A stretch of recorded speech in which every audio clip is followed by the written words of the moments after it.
میرے لیے تو کچھ نہیں ہے اس میں. صلوات پڑھیں محمد و آل محمد. نہیں میں اس لیے پوچھ رہا ہوں کوئی برآمدگی کرنی ہے یا کیا ہے ایسی؟ ٹھیک ہے صلوات پڑھیں محمد و آل محمد. کہا کہ میں زہرا کو جب چومتا ہوں تو مجھے جنت کی خوشبو آتی. اتنا احترام. اب جیسے ختم ہو رہی ہے بات. اب جیسے ہی آیت تطہیر کا نزول ہوا، آیت تطہیر کا نزول ہوا، پیغمبر مباہلہ جیت کے آ گئے اور اب بیٹھے ہوئے ہیں مسجد نبوی کے منبر پر. کیا لکھا ہے؟ اچھا. اب میرا تو دل چاہ رہا ہے کہ میں 2 گھنٹے پڑھوں. بات یہ ہے کہ ان کا بھی دل چاہ رہا ہے کہ نہیں. بات تو یہ ہے نا کہ سامعین آپ کو سنانے آئے ہو نا بھائی، آپ سنیں گے تو میں پڑھوں گا. اب یہ کہ آپ کو کہیں ضروری کام سے جانا ہے، آپ کہیں بھائی پڑھے ہی چلے جا رہے ہیں اٹھ ہی نہیں رہے. لیکن یہ کہ بانیان نے کہا ہے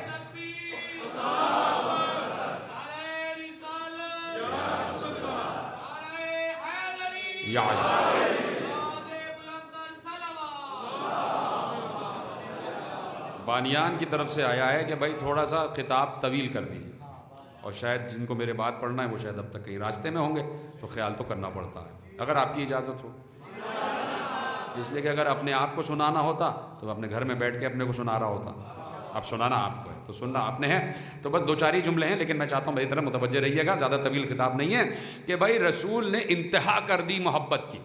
اور یہ ہر تاریخ میں لکھا ہوا ہے، ہر شیعہ سنی تاریخ میں لکھا ہے کہ رسول جس سے سب سے زیادہ محبت کرتے تھے اس کا نام ہے زہرا. یہ لکھا ہوا ہے. اچھا میں روک رہا ہوں آپ کو، مجھے ایک روایت پڑھنی ہے لیکن وہ روایت روکتا ہوں. میں نے ابھی کل پرسوں سندھ میں پڑھ رہا تھا مجلس، تو سکھر میں نے ایک جملہ کہا کہ بھائی پاکستان میں ایوب خان کے دور میں ایک بہت بڑے بیوروکریٹ گزرے. وہ چیف سیکرٹری بھی رہے اور دوسرے ملکوں میں سفیر بھی رہے. نام تھا ان کا قدرت اللہ شہاب. ٹھیک ہے، قدرت اللہ شہاب. ان کی ایک سوانح حیات، ان کے اپنی خود لکھی ہوئی سوانح موجود ہے، وہ لکھی ہوئے بازار میں موجود ہے، اس میں جا کے پڑھ لیجیے گا.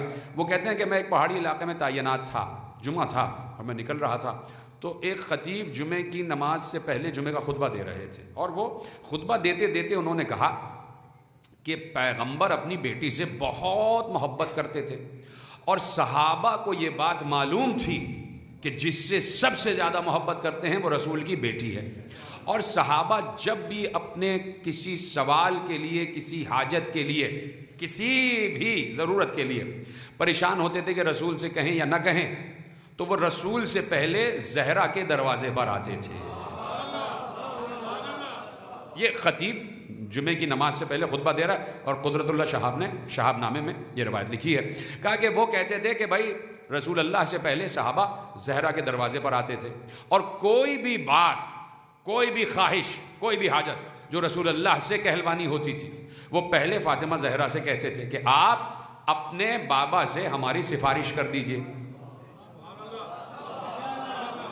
بھائی میں یہ نہیں کہہ رہا، اللہم صلی علی محمد، یہ میں نہیں کہہ رہا، یہ ایک پاکستان کا بہت بڑا بیوروکریٹ کہہ رہا ہے. کیا کہہ رہا ہے؟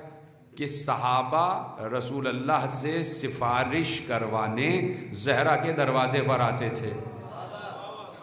بھائی جب زہرا کے دروازے پر صحابہ آ رہے ہیں تو در زہرا پر آنا سنت صحابہ ہی تو ہے. سنت صحابہ. کہا بھائی وہ در زہرا پہ آتے تھے اور ان کو کوئی بھی رسول سے بات پوچھوانا ہوتی تھی تو وہ بنت رسول سے کہتے تھے کہ آپ ہماری طرف سے رسول سے عرض کر دیجئے اور بات پردے کے اندر پہنچ جاتی تھی. اس لیے کہ کوئی بھی زہرا کو دیکھ نہیں سکتا تھا، اتنا پردہ ہوتا تھا. باہر سے کہتے تھے اور وہاں تک بات پہنچ جاتی تھی. کہا انہوں نے یہ روایت پڑھی تو میرے پاس بھی ایک سوال تھا. قدرت اللہ شہاب نے کہا کہ میں بھی بہت دنوں سے ایک سوال دل میں لیے ہوئے تھا کہ میں راہ طریقت پر چلنا چاہتا تھا اور میرے ذہن میں یہ تھا کہ میں کس کی راہ پر چلوں. تو میں نے وہیں کھڑے کھڑے اپنے دل میں رسول کی بیٹی سے توسل کیا. بھائی کیا بات ختم کر دوں کیا؟ بھائی آپ سب کے لیے بھی روایت موجود ہے. اس وقت اگر آپ کے پاس کوئی پرابلم ہے، نعوذ باللہ کوئی خدا نخواستہ کوئی مسئلہ ہے، کسی الجھن کا شکار ہے، تو یہیں بیٹھے بیٹھے آپ بنت رسول سے توسل کریں. اور یہ بات ہو رہی ہے آج سے کوئی 60 سال 70 سال پہلے. تو اب وہ کہتے ہیں کہ ان وہیں کھڑے کھڑے میں نے بنت رسول سے توسل کیا اور آنکھ بند کر کے بنت رسول سے سوال کیا کہ آپ کو رسول اللہ بہت چاہتے تھے، اور جب بھی صحابہ کو کوئی بات رسول اللہ سے پوچھنی ہوتی تھی وہ آپ کے ذریعے سے پوچھواتے تھے۔ میرے ذہن میں بھی ایک سوال ہے کہ میں طریقت میں کس کا راستہ اپناؤں؟ میں سوچتا ہوں کہ کیا حضرت اویس قرنی کے راستے پر چلوں؟ اگر اویس قرنی کا راستہ بالکل صحیح ہے تو آپ مجھے بتائیے، کہیے۔ انہوں نے کہا کہ میں نے یہ نیت کر لی اور میں چلا گیا۔ دن پہ دن گزرتے گئے۔ وہ کہتے ہیں جرمنی میں میرا ایک بھائی رہتا تھا، بڑا بھائی، اور اس نے وہیں کی عورت سے شادی کی ہوئی تھی۔ وہ عورت تھی ہی جرمن، یہ نہیں کہ بعد میں پہلے وہ کہیں اور کی، اور تھی ہی جرمن۔ اور اس جرمن عورت جو میری بھابھی تھی، اس کا 15 دن بعد خط آیا اور میرے پاس خط آیا، اور اس خط میں لکھا تھا میرا نام لے کے کہ شہاب تم نے کیا کوئی سوال پوچھوایا تھا؟ اس لیے کہ آج سے 2 دن پہلے مسلمانوں کے رسول کی بیٹی میرے خواب میں آئی تھی اور کہا کہ تم اپنے دیور سے کہہ دو کہ جو راستہ وہ اپنانا چاہتا ہے بالکل صحیح راستہ ہے۔ تو آپ سمجھ رہے ہیں اتنی محبت ہے رسول کو اپنی بیٹی سے۔ یہ میں صرف یہ بتانا چاہتا ہوں، اتنی محبت ہے کہ صحابہ بھی جانتے تھے کہ رسول اللہ اپنی بیٹی سے بہت محبت کرتے ہیں۔ آیے تطہیر کا نزول ہو گیا، مباہلہ جیت کر رسول اللہ آ گئے، ممبر پہ بیٹھے ہوئے تھے اور پیغمبر نے آیت تطہیر کی تلاوت کی۔ انما یرید اللہ لیذھب عنکم الرجس اہل البیت ویطہرکم تطہیرا۔ اب جیسے ہی پیغمبر نے آیت تطہیر کی تلاوت کی تو اب ہر راوی لکھ رہا ہے، صاحب تفسیر کبیر نے بھی لکھا ہے، صاحب تفسیر در منصور نے بھی لکھا ہے، جا کے پڑھ لیجیے گا۔ علماء اہل سنت، علماء اہل تسنن کی اکثریت نے روایت لکھی ہے کہ پھر پیغمبر 6 مہینے تک یہ کرتے رہے کہ جب بھی فجر کی نماز پڑھنے کے لیے مسجد نبوی میں آتے تھے تو مصلی پہ جانے سے پہلے فاطمہ زہرا کے دروازے پر آتے تھے اور آ کر آواز دیتے تھے الصلاۃ رحمکم اللہ، السلام علیکم یا اہل بیت النبوہ و معدن الرسالہ، اور پھر اس کے بعد آیت تطہیر تلاوت کرتے تھے۔ کہ 6 مہینے پیغمبر کا یہ طریقہ رہا کہ نماز پڑھنے جاتے تو نماز سے پہلے فاطمہ زہرا کے دروازے پر آتے، نماز پڑھ چکتے تو نماز پڑھنے کے بعد فاطمہ زہرا کے دروازے پر آتے تھے اور کہتے تھے الصلاۃ الصلاۃ الصلاۃ، تم پر اللہ رحم کرے، اور اے اہل بیت نبوت تم پر سلام، اے اہل بیت رسالت تم پر سلام، اور اس کے بعد آیت تطہیر کی تلاوت فرماتے تھے۔ تو کسی نے لکھا کہ پیغمبر فاطمہ زہرا کے دروازے پر آ کر جو کہتے تھے الصلاۃ الصلاۃ، تو گویا پیغمبر کہتے تھے اے اہل بیت نماز کا وقت ہو گیا، نماز پڑھنے آؤ۔ اب تفسیر میں لکھ دیا لوگوں نے کہ بھائی فاطمہ کے دروازے پر آ کے کہہ رہے ہیں اے اہل بیت نماز کا وقت ہو گیا ہے، نماز پڑھنے آؤ۔ ٹھیک ہے، آپ نے لکھ تو دیا کہ الصلاۃ کہہ رہے ہیں پیغمبر کہ نماز کا وقت ہو گیا، اہل بیت نماز پڑھنے آ جاؤ۔ تو میں پوچھنا یہ چاہتا ہوں یہ جو نبی اپنے حجرے سے نکلے ہیں نماز پڑھنے کے لیے، یہ کس وقت نکلے ہیں؟ آواز آئے گی۔ حضرت بلال نے اذان دی تو پیغمبر اپنے حجرے سے نکل کے نماز پڑھنے کے لیے آ گئے۔ تو پیغمبر کا حجرہ تو جس ازواج کے پاس بھی ہوگا وہ ذرا دور ہے، لیکن فاطمہ زہرا کا دروازہ تو مسجد ہی میں کھل رہا تھا۔ مجھے تو پڑھنا ہے، مجھے بانیان نے کہا پتہ نہیں آپ کیسے سنیں گے اور کیسے سن رہے ہیں، لیکن بات تو آگے بڑھے گی۔ بھائی فاطمہ زہرا کا دروازہ تو مسجد میں کھل رہا تھا، صرف ایک ہی دروازہ تو تھا نا جو مسجد میں کھل رہا تھا، باقی تو سارے دروازے بند ہو گئے تھے۔ یہ روایت تو سنی بھی آپ نے نا، سد ابواب کی روایت، سارے دروازے بند ہو گئے، ایک فاطمہ زہرا کا دروازہ ہے جو مسجد میں کھلا ہوا ہے۔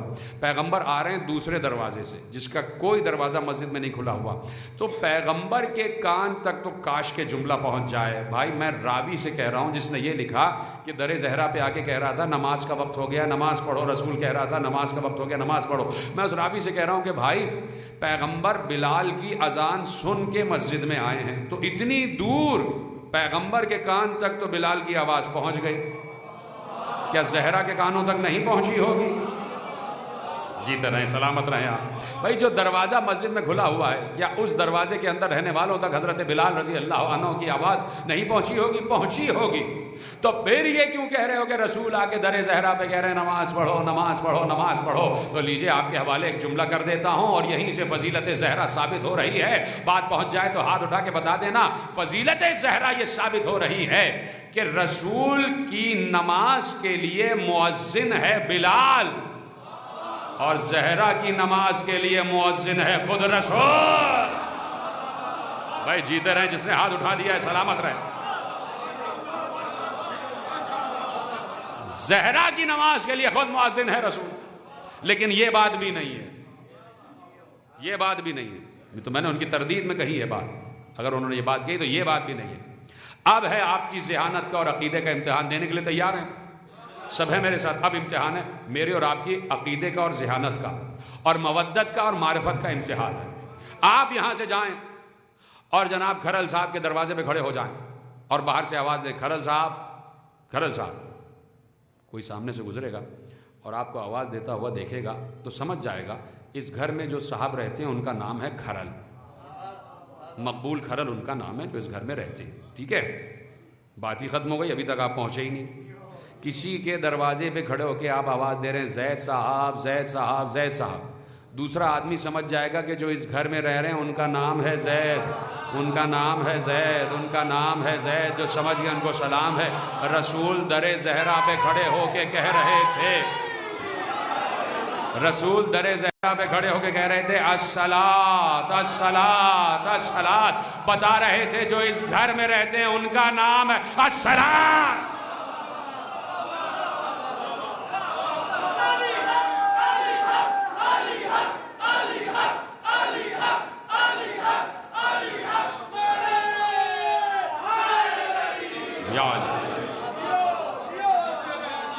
جیتے رہیں سلامت رہیں جیسے آپ نے سنا.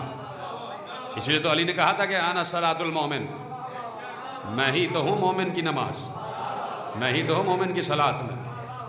یعنی جس صلاۃ میں رسول نہ ہو, بھائی جس صلاۃ میں رسول نہ ہو, رسول کی مودت و محبت و معرفت کے بغیر جو نماز پڑھی جائے قبول ہے؟ بالکل نہیں قبول ہے. کوئی رسول کا دشمن ہو اور نماز پڑھ رہا ہو, میں نے بات کہہ دی ہے بھائی. رسول کا دشمن نماز پڑھے تو کیا نماز قبول ہے؟ بالکل قبول نہیں ہے. اسی رسول نے کہا میں اور علی ایک ہی نور سے ہیں.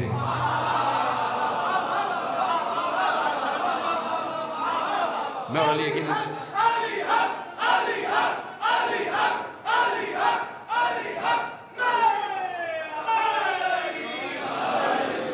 تو بھائی ایک ہی دروازہ ہے جو مسجد میں کھلا ہوا ہے.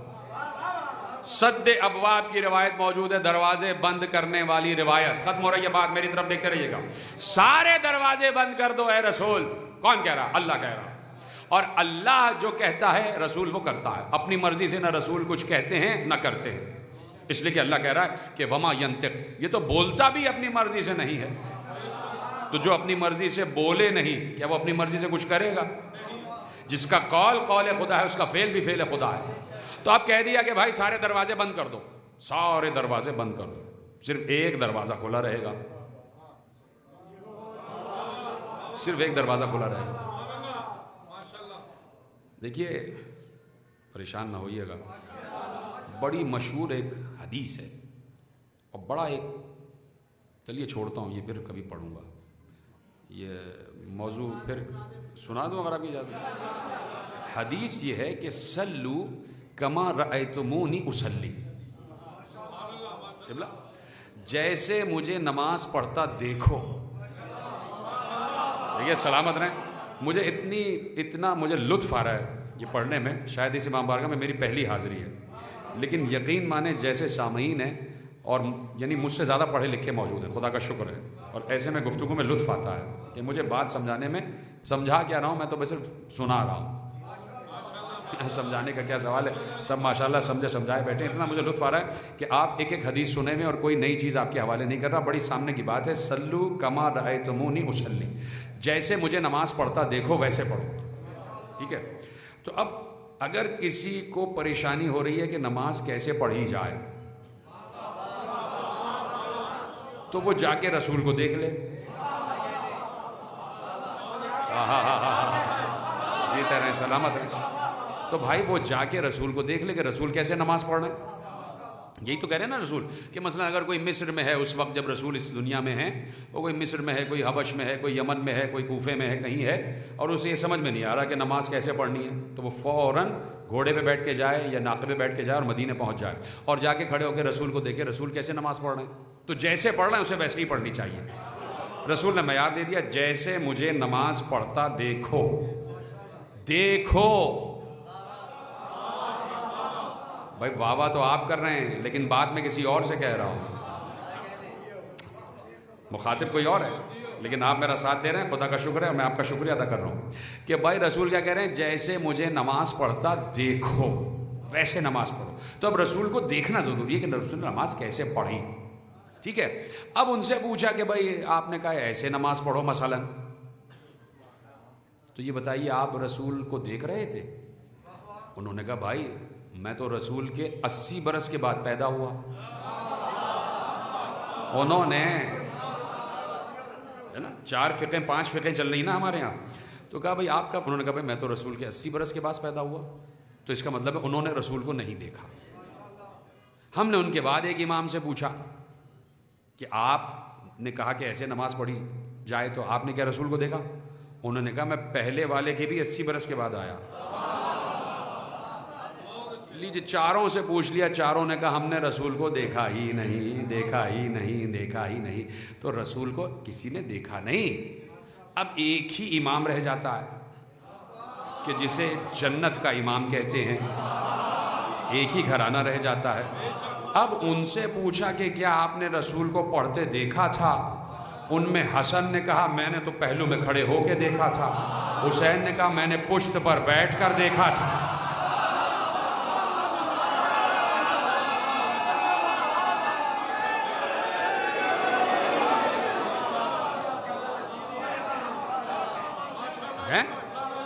حسین نے کہا میں نے تو پشت پر بیٹھ کر دیکھا تھا، حسن مصطفیٰ نے کہا میں نے کبھی پشت پر کبھی پہلو میں کھڑے ہو کے دیکھا، علی نے کہا سب سے پہلے تو میں نے ہی دیکھا، اس لیے کہ سب سے پہلے ان کے پیچھے نماز پڑھنے والا میں ہی تو ہوں۔ تو اب بھائی جنہوں نے رسول کو نماز پڑھتا دیکھا ہے انہی سے تو پوچھیں گے نا، بھائی چپ کیوں ہو گئے آپ؟ سیدھی سی بات ہے، جنہوں نے رسول کو نماز پڑھتا دیکھا ہے ان سے پوچھیں گے کہ رسول کیسے نماز پڑھتے تھے۔ اب اگر کہہ دیں ایسے تو ایسے پڑھی جائے گی، ایسے تو ایسے پڑھی جائے گی، جو وہ کہیں گے ویسی نماز پڑھی جائے گی۔ اب ایک گھرانہ ہے، ایک دروازہ ہے، ایک گھر ہے جس کا دروازہ مسجد میں کھلا ہوا ہے۔ یہ پوری تمہید آپ کے حوالے ہو گئی نا۔ اب ایک دروازہ، کسی نے کہا یا رسول اللہ کیا تھوڑی سی کھڑکی کی اجازت ہے؟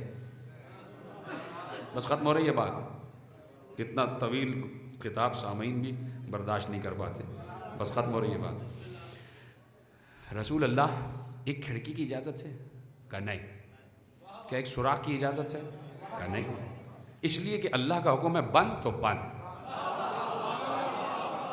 کسی نے کہا بھائی بات یہ ہے کہ ختم ہو رہی ہے بات، 5 یا 7 منٹ رہ گئے، بس آپ کو سمجھنا ہے میں کہنے کیا چاہ رہا ہوں اور نتیجہ آپ کے حوالے کر رہا ہوں۔ کسی نے کہا بھائی یہ جو اللہ نے کہا نا کہ سارے دروازے بند کر دو، یہ اس لیے کہ اللہ کہتا تھا نہ معلوم کن کن حالتوں میں ہوتے ہو اور یہاں ہماری مسجد سے گزر کے جاتے ہو، تم نے ہماری مسجد کو شاہراہ عام بنایا ہوا ہے، نہ معلوم کن کن حالتوں میں ہوتے ہو اور ہمارے گھر کو رونتے ہوئے چلے جاتے ہو، یہ بھی نہیں پتا کہ طہارت والا ہونا چاہیے۔ اچھا بات یہ نہیں ہے کہ کن کن حالتوں میں ہوتے ہو یہاں سے گزر کے چلے جاتے ہو۔ اچھا اگر یہ بات بھی ہے تو اللہ نے ایک دروازے کو کہا نا کھلا رہے گا، اللہ بتا رہا ہے یہ جس عالم میں بھی ہوں ہمارے گھر سے آ بھی سکتے ہیں، جا بھی سکتے ہیں، اور یہ تو ہمیشہ طہارت کے ہی عالم میں رہتے ہیں، اس لیے کہ صاحبان تطہیر ہیں، ان پر تو آیت تطہیر نازل ہوئی، اور یہ تو اتنے صاحب تطہیر ہیں کہ ہم نے دنیا سے کہہ دیا کہ یہ ہمارا گھر ہے، زچہ خانہ نہیں ہے، اور ان کی والدہ سے کہہ دیا آ جاؤ تمہارے لیے ہی تو ہے ہمارا گھر۔ تو اب جملہ دے رہا ہوں، تو یہاں آنے جانے کا مسئلہ نہیں ہے کہ نہ معلوم کس حالت میں آتے ہیں کس حالت میں چلے جاتے ہیں، آنے جانے کا مسئلہ نہیں۔ اگر آنے جانے کا مسئلہ ہوتا تو کیا کوئی سوراخ سے بھی آتا ہے؟ اگر آنے جانے کا مسئلہ ہے کہ یہاں سے آنا جانا روکنا چاہتا ہے تو کسی نے کیا کہا کہ ایک سوراخ کی اجازت ہے، تو کیا سوراخ سے آ جائیں گے؟ یا آنے جانے کا مسئلہ ہی نہیں تھا۔ اللہ نے، خدا کی قسم جملہ ضائع ہو گیا تو مجھے افسوس ہو جائے گا، جملہ اور نتیجہ آپ کے حوالے دینے جا رہا ہوں۔ اللہ نے سارے دروازے بند کر کے ایک در زہرا کھلے رکھنے کی اجازت دے کر بتایا کہ قیامت تک اب کسی کی شریعت نہیں، صرف اس گھر کی شریعت چلے گی۔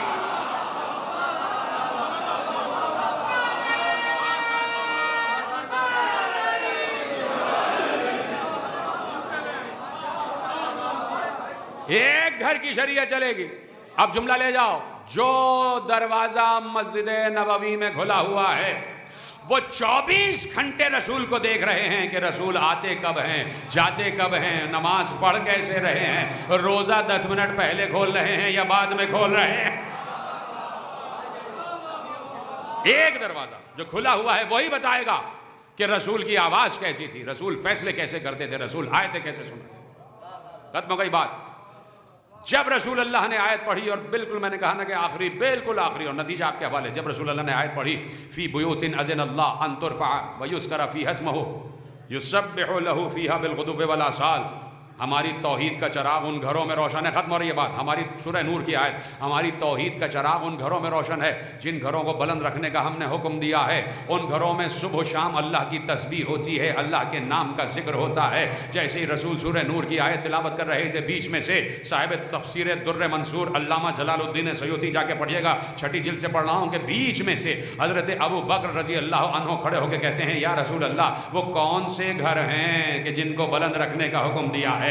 پیغمبر نے کہا بیوت الانبیاء، وہ انبیاء کے گھر ہیں۔ جیسے ہی حضرت ابو بکر نے سنا کہ وہ انبیاء کے گھر ہیں، فوراً زہرا کے گھر کی طرف رخ کر کے کہا کیا یہ گھر بھی انہی گھروں میں ہے؟ کیا یہ گھر بھی؟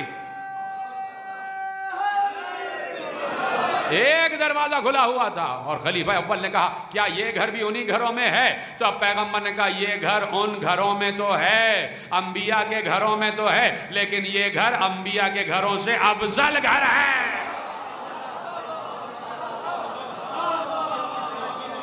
من افاضلھا، ان گھروں سے افضل گھر ہے، یعنی ان گھروں میں جو رہتے ہیں وہ ان گھروں میں رہنے والوں سے افضل ہے، ان گھروں میں جو رہتے ہیں۔ تو پیغمبر ہر نماز سے پہلے در زہرا پہ آگے کہتے ہیں رحمکم اللہ، تم پر اللہ کی رحمت ہو۔ اللہ کی رحمت کون ہے؟ خود رسول، اور رسول کی رحمت رسول کی بیٹی۔ تو رسول جو اللہ کی رحمت ہے وہ اپنی رحمت کے دروازے پر آ کر رحمت کا پیغام سنا رہا ہے۔ اور عالم اسلام سے میں یہی کہنا چاہتا ہوں کہ رسول رحمت جس دروازے پر رحمت کا پیغام لے کر آئے، اس دروازے پر اگر کوئی زحمت بن جائے، ہائے ہائے سلامت رہیں، جیسے آپ نے کہا ہے، خدا کی قسم میں نے چند ہی مجمع دیکھے ہیں جو اس جملے پر اتنا گریا کرتے ہیں جیسے آپ نے گریا۔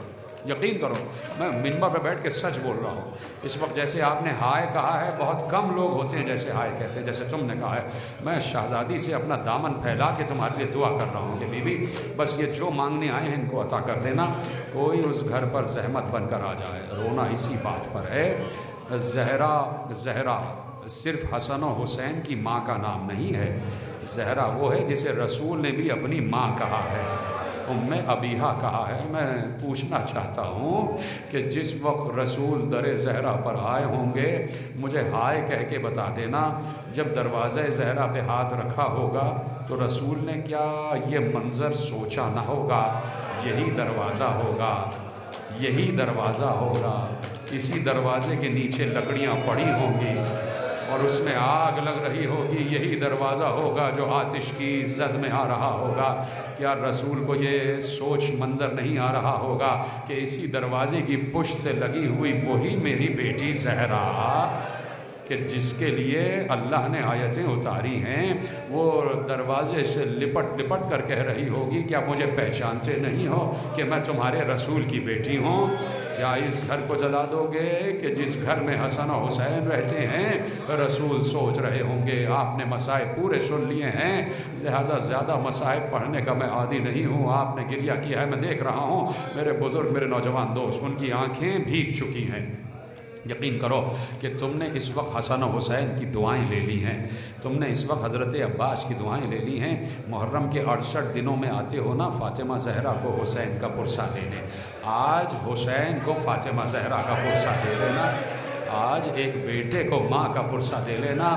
خدا کسی گھر کو یہ وقت نہ دکھائے کہ ماں کا جنازہ اٹھ رہا ہو اور بچے چھوٹے چھوٹے سے ہوں، اور جب جنازہ اٹھ رہا تھا تو چھوٹی سی 2 بچیاں باپ کے دامن سے لپٹ لپٹ کر کہہ رہی تھی، بابا اماں کو کہاں لے جا رہے ہیں، ہماری اماں کہاں جا رہی ہیں، مجھے بتاؤ علی کیا جواب دیں۔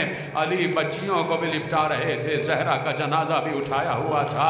ارے ایک رات پہلے تو زہرا نے وصیت کی تھی نا، یا علی میرا جنازہ تاریکی شب میں اٹھایا جائے، اندھیری رات میں میرا جنازہ اٹھائیے گا، آپ بھی مجھے غسل دیجئے گا، آپ بھی مجھے کفن پہنائیے گا، آپ بھی مجھے دفن کیجئے گا، اور جنہوں نے مجھے تکلیف پہنچائی وہ میرے جنازے میں نہ آنے پائیں۔ اور ایک بار علی کا ہاتھ اپنے ہاتھ میں لے کر کہا، سنو گے اگر ذرا سی زحمت نہ ہو تو سینے پہ ہاتھ رکھ لینا، اس لیے کہ عجیب جملہ ہے وصیت کا۔ علی کا ہاتھ اپنے ہاتھ میں لے کر کہا، یا علی زہرا سے اگر کوئی زحمت ہوئی ہو تو زہرا کو معاف کر دیجئے گا۔ خدا کی قسم علی چیخ مار کے روئے، زہرا کے ہاتھ کو اپنے ہاتھ میں لے کر کہا، بنت رسول یہ کیسی بات کر رہی ہیں آپ، مجھ سے معافی کیوں مانگ رہی ہیں؟ ارے مجھے آپ سے معافی مانگنی چاہیے، اس لیے کہ آپ کو میرے گھر میں چکی چلانا پڑی، آپ کو چرخہ چلانا پڑا، اور اے بنت رسول میرے ہی گھر میں جلتا ہوا دروازہ آپ پر گرا۔ ایسے ہی گریا کرتے گا، ایسے ہی تمہاری آواز گریا بلند ہوتی جائے۔ اور ایک بار میرے عزیزو، ایک بار جب علی سے ساری وصیتیں کر لیں تو کہا، یا علی باہر جاتے جاتے، سنیں گے، باہر جاتے جاتے میری بیٹی زینب کو بھیج دیجیے۔ یہ جملہ رونے کے لیے کافی تھا، باہر جا رہے ہیں، جاتے جاتے میری بیٹی زینب کو بھیج دیجئے۔ زہرا نے آواز دی، زینب میرے قریب آ جاؤ۔ زینب صحن سے حجرے میں آ گئیں، اب بیٹی آ کے ماں سے لپٹ گئی، ماں نے بیٹی کو سینے سے لگا لیا۔ 5 برس کی ہیں ثانیہ زہرا، اور زہرا 18 برس کی ہیں، ماں اور بیٹی سینے سے لگ گئے۔ زہرا نے، سنیں گے جملہ یقیناً آئے تو کہہ دینا، ایک بار زہرا نے زینب کو الگ کیا، الگ کرنے کے بعد کبھی دایاں شانہ چوما، کبھی بایاں شانہ چوما، ارے کبھی رخسار چومے، کبھی ماتھا چوما، اور کبھی گردن چومی، اور اس کے بعد کہا، زینب تم سے وصیت ہے۔ کہا، اماں آپ ارشاد فرمائیے۔ کہا، زینب تو جانتی ہے نا بیٹا میں حسین سے کتنی محبت کرتی ہوں، میں حسین سے کتنی محبت کرتی ہوں، میں چاہتی ہوں کہ میرے بعد تم گھر میں زہرا کی طرح ماں بن کے زندگی گزارو، اور میرے بچوں کا ویسے ہی خیال رکھنا جیسے ماں اپنے بچوں کا خیال رکھتی ہے۔ اور ایک بار کہا، زینب مجھ سے وعدہ کرو کہ اگر زندگی میں کبھی حسین مدینہ چھوڑ کر جائے تو تم بھی ساتھ ساتھ جاؤ گی، میرے بیٹے کو تنہا نہ چھوڑنا۔ زہرا بھی رو رہی تھی، زینب بھی رو رہی تھی۔ نہ معلوم کیا ہوا کہ ایک بار زہرا نے کہا، جاؤ وہ سامنے ایک زنبیل رکھی ہوئی ہے لے کر آؤ۔ زینب وہ زنبیل لے کر آئیں، زہرا نے زنبیل کو کھولا، اس میں 4 کفن رکھے ہوئے تھے۔ سلامت رہے جو ہائے کہہ رہا ہے، خدا اس سے کوئی غم نہ دے سوا غم حسین کے۔ کہا اس میں 4 کفن رکھے ہوئے ہیں۔ کہا بیٹی زینب یہ جنت کے کفن ہیں، یہ 5 کفن تھے، 1 کفن میرے بابا کو دے دیا گیا، اب اس میں 4 کفن بچے ہیں، تھوڑی دیر بعد تمہارے بابا تم سے اس سے کفن مانگنے آئیں گے، وہ ان کو دے دینا اس لیے کہ وہ کفن میرے لیے ہوگا۔ کچھ عرصے کے بعد حسن مجتبیٰ تم سے کفن مانگیں گے، وہ علی کے لیے کفن ہوگا اس لیے کہ علی چلے جائیں گے۔ کچھ عرصے کے بعد حسین تم سے کفن مانگیں گے، وہ حسن مجتبیٰ کے لیے کفن ہوگا۔ جیسے ہی 4 کفن کی بات کی، ایک بار زہرا نے کہا یہ جو 5واں کفن ہے، تو زینب نے کہا اماں میں سمجھ گئی یہ 5واں کس کے لیے، اماں میں سمجھ گئی یہ 5واں کس کے لیے ہے، یہ میرے ماں جائے حسین کے لیے ہے نا، یہ حسین کے لیے۔ زہرا نے روتے ہوئے کہا نہیں یہ حسین کے لیے نہیں، بلکہ 5واں کفن بھی حسن کے لیے ہے، اس لیے کہ حسن کو 2 کفن کی ضرورت پڑے گی۔ ایک بار زینب نے روتے ہوئے کہا اماں ارے میرے ماں جائے حسین کا کفن۔ زہرا نے کہا ارے میرا ماں جایا، تیرا ماں جایا، میرا بیٹا حسین کربلا کی تپتی ہوئی ریت پر بے گور و کفن، لاش پر گھوڑے، اجرکم اللہ، اجرکم اللہ۔ کہا بے گور و کفن پڑا رہے گا، لاش پر گھوڑے دوڑائے جائیں گے۔ بیٹی بھی رو رہی تھی، ماں بھی رو رہی تھی۔ ختم ہو گئی گفتگو میرے عزیزو۔ زہرا نے میں نے ایک وصیت جان بوجھ کے چھوڑی اس لیے کہ اب آخری جملے میں وصیت پڑھنے جا رہا ہوں. زہرا نے علی سے ایک وصیت اور کی تھی اور کہا یا علی جب میری قبر بنا دیں تو روز میری قبر پر آئیے گا. جسے رونا نہیں آ رہا وہ ہائے تو کہہ سکتا ہے, ہائے تو کہہ سکتے ہو نا. یا علی روز میری قبر پر آئیے گا, روز میری قبر پر قرآن پڑھیے گا, مجھ سے باتیں کیجئے گا, مجھ سے باتیں کیجئے گا. اور دوسری وصیت یہ کی یا علی میرے بعد میرے بچوں کا خیال رکھیے گا, میرے بچوں کا خیال رکھیے گا. آخری جملہ ارے ماں کہتے ہی اس کو ہے کہ جسے زندگی میں بھی اپنے بچوں کی پرواہ ہو اور جب قبر میں چلی جائے تب بھی ماں اپنے بچوں ہی کے متعلق سوچتی ہے. علی نے زہرا کو قبر کے حوالے کر دیا اور قبر کے حوالے کرنے کے بعد گھر آ گئے. روزانہ قبر زہرا پر علی جاتے تھے, قبر کو پکڑ کر ہاتھ پکڑ کر زہرا کے سرانے تلاوت کرتے تھے, زہرا سے باتیں کرتے تھے. کچھ دیر بعد گھر آ جاتے تھے. ایک دن عجیب واقعہ ہوا. علی جو زہرا کی قبر پر آئے تو بہت دیر ہو گئی قبر سے نہیں اٹھے, بہت دیر ہو گئی قبر سے نہیں اٹھے. ادھر گھر میں بچوں کی حالت غیر ہونے لگی. چاروں بچے ایک دوسرے سے لپٹ لپٹ کر گریا کر رہے تھے. ارے ارے اماں چھوڑ کر چلی گئی, اب تو بابا بھی خبر نہیں لے رہے. ارے بچیوں نے خاک اٹھا اٹھا کر اپنے سر پر رکھنا شروع کیا. ادھر زہرا کی قبر لرزنے لگی. آواز آئی اے ابو الحسن جتنی جلد ممکن ہو گھر چلے جاؤ, اس لیے کہ میری بچیاں پریشان ہیں. ایسا نہ ہو کہ زینب کی آواز آ جائے, ایسا نہ ہو کہ زینب کا سر کھل جائے. علی اٹھے, گھر پہنچ گئے. میں ہاتھ جوڑ کر کہوں اے فاطمہ زہرا آج مدینے میں زینب کا اتنا خیال, کل زینب کبھی کوفے میں کبھی شام میں پتھر کھا رہی ہوگی, تازیانے کھا رہی ہوگی. الا لعنت اللہ علی القوم الظالمین فسیعلم الذین ظلموا ای منقلب ینقلبون.